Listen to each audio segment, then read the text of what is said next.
इस वक्त सुबह के तकरीबन 5:20 हो रहे हैं।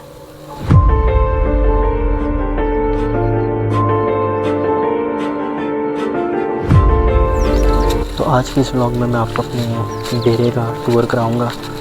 उससे पहले हम इस खूबसूरत मॉर्निंग को एंजॉय करते हैं, और क्योंकि मेरे डेरे के दो तरफ से वो बहुत ही खूबसूरत खेत हैं, और सुबह के टाइम ये जो है ना बिल्कुल हेवन वाला सीन बना होता है। यहाँ पर ठंडी हवा चल रही होती है, परिंदे चहचहा रहे होते हैं और खेत लहलहा रहे होते हैं। वाह।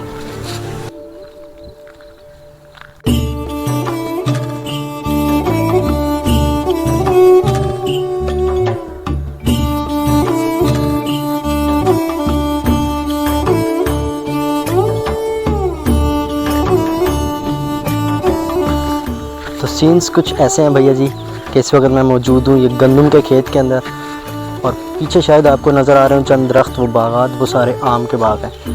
तो यहाँ पर मॉर्निंग का जो सीन होता है वो बहुत ही अमेजिंग होता है, और मैं समझता हूँ कि बड़ा खुशकिस्मत इंसान हूँ। ये चीज़ जो है बहुत कम लोगों को नसीब होती है, जो कि मुझे फ्री में मिली हुई है।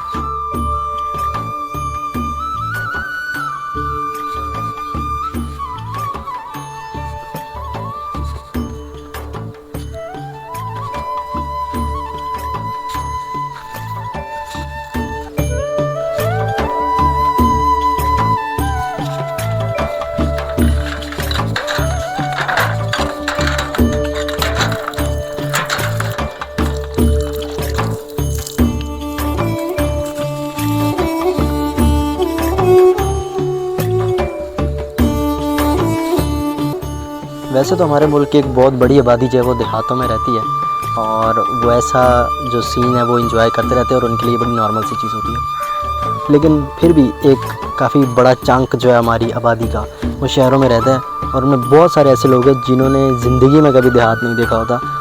सो जो वाइब्स यहाँ आकर इस सीन को एंजॉय करने की होती हैं, वो सिर्फ वही बता सकता है आपको जो ख़ुद यहाँ आया हो और जिसने जिसको एंजॉय किया हो।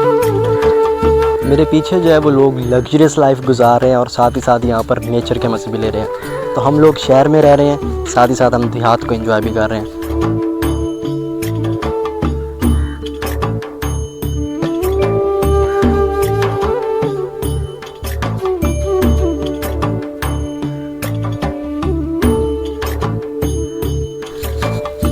एक इंसान अपनी ज़िंदगी में बहुत ज़्यादा स्ट्रगल करता है, इसलिए उसका पूरा हक बनता है कि वो अपनी लाइफ को एंजॉय भी करे। लेकिन हम लोगों ने अपनी लाइफ को एंजॉय करने के स्टैंडर्ड्स इतने ज़्यादा हाई सेट कर लिए हैं कि हम उनको कभी अचीव ही नहीं कर पाते। जबकि असल लाइफ जो है वो छुपी होती है बहुत सिंपल चीज़ों में, जैसे कि सुबह सुबह उठकर अपने घर के नज़दीक वाले पार्क में चले जाएं, अगर इस तरह का मॉल अवेलेबल नहीं है तो। मुझे लगता है कि इस नेचर से हम हैं और हमसे ये नेचर है, तो हम इससे दूर नहीं रह सकते। अगर हम इससे दूर होंगे तो ये ख़त्म हो जाएगी, और इसी तरह से ये भी हमसे दूर नहीं रह सकती। अगर हम इससे दूर हो गए तो ये ख़त्म हो जाएगी। मैंने क्या बोला है, समझ गए हो गए आप लोग। तो इतना ज्ञान काफ़ी आज के लिए। तो अभी हम चलते हैं अपने डेरे पे, और मैं आपको अपने डेरे का विज़िट करवाता हूँ, और कुछ बच्चे कुछ जानवरों से मिलवाता हूँ, और साथ ही साथ आपको बताता हूँ अपने डेरे की स्टोरी। तो भैया जी ये कहानी शुरू हुई थी आज से तकरीबन 3 साल पहले, जब हमने ये प्लॉट लिया था खाली। वो टैमी है जो अभी वहाँ से निकल कर आएगी और फिर आगे मेरे पैरों में खेलने लग जाएगी। हेलो टैमी, हेलो बोलो। तो ऐसा है कि इसका नाम टैमी है, और पहला फ़ीमेल डॉग जब हम अपने घर पे लाए थे हमने उसका नाम टैमी रखा था, और उसके बाद से जितने भी हमारे घर फ़ीमेल डॉग आए हैं तो उनका नाम टैमी ही है। तो अभी हम चलते हैं अपने डेरे के अंदर, और मैं आपको सुनाता हूँ इसकी कहानी कि इतना बंजर और ख़राब कैसे हो गया।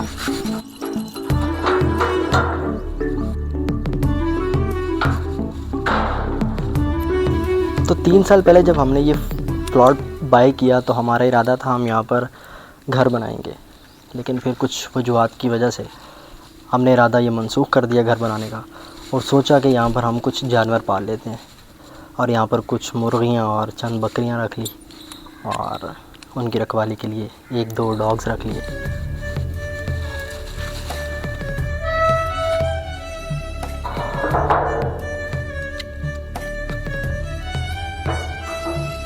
तो तकरीबन 1 साल तक ये छोटा सा कैटल फार्म या चिकन फार्म जो है ये खूब रौनक के साथ जो है वो चलता रहा। और हम यहाँ पर चिकन्स जो है उनके अंडे जो है वो सेल भी करते थे, और साथ ही साथ जो है बकरी वगैरह जो रखी हुई थी उसका दूध वगैरह हम खुद इस्तेमाल भी करते थे। तो यहाँ बहुत ज़्यादा रौनक लगी हुई थी, दोस्त वगैरह भी यहाँ आते थे और इस लाइफ को सब लोग एंजॉय करते थे। अब क्योंकि फार्मिंग के डिफरेंट सीज़न्स होते हैं और वो एग फार्मिंग का सीज़न जो था वो ख़त्म हो गया, तो वो चिकन्स जो थे वो हमने आहिस्ता आहिस्ता सेल करना शुरू कर दिए। और इरादा ये था कि यहाँ पर मज़ीद चिकन जो है वो चिक्स जो है वो ऐड करेंगे, जो कुछ अर्से बाद अगेन मुर्गियाँ बन जाएंगे और इस तरह से ये सिलसिला चलता रहेगा। वैसे तो मेरी पूरी फैमिली ही एनिमल लवर है और हम सब लोग मिलकर यहाँ पर ये जानवरों की टेक केयर करते थे और इस माहौल को एंजॉय करते थे। लेकिन क्योंकि ये सिस्टम शुरू मैंने किया था तो इसको फर्दर कंटिन्यू भी मुझे ही करना था, जो कि मैं नहीं कर पाया यहाँ अवेलेबल ना होने की वजह से। तो अभी मैं यहाँ पर मौजूद चंद जानवरों परिंदों से आपकी मुलाकात करवाता हूँ। टैमी से तो आप लोग पहले ही मिल चुके हैं और अभी मैं आपको इसका भाई दिखाता हूँ।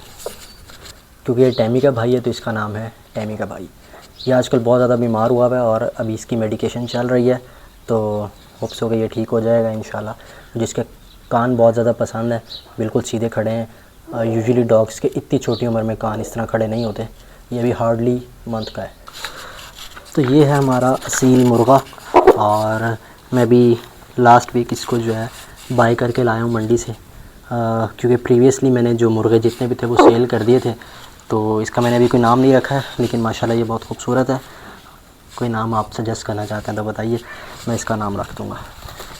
तो अभी मैं आपको डक से मिलवाता हूँ। तो ये है हमारा डक।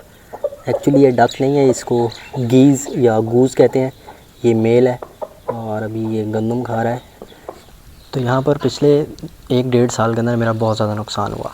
यहाँ से 2-3 दफ़ा वाटर पम्प चोरी हुए और अभी रिसेंटली जब मैं इस्लामाबाद से वापस आया तो मैं आते हुए 2 डॉग्स लाया था, एक जेरी और एक टैमी। क्योंकि टैमी फ़ीमेल थी तो उसका नाम हमने टैमी रखा था।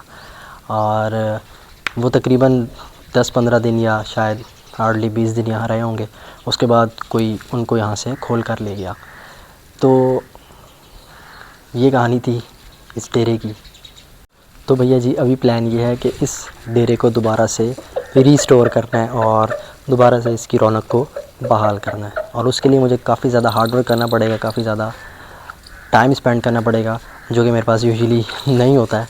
तो एनीवेज़ कोशिश पूरी करेंगे कि दिन में एटलीस्ट 2 और 3 आवर्स निकाल कर इस जगह को दोबारा से अच्छी हालत में लाने के लिए काम किया जाए। तो उसके लिए बहुत सारी मोटिवेशन रिक्वायर्ड होगी, जो कि आपकी तरफ से मुझे मिलेगी।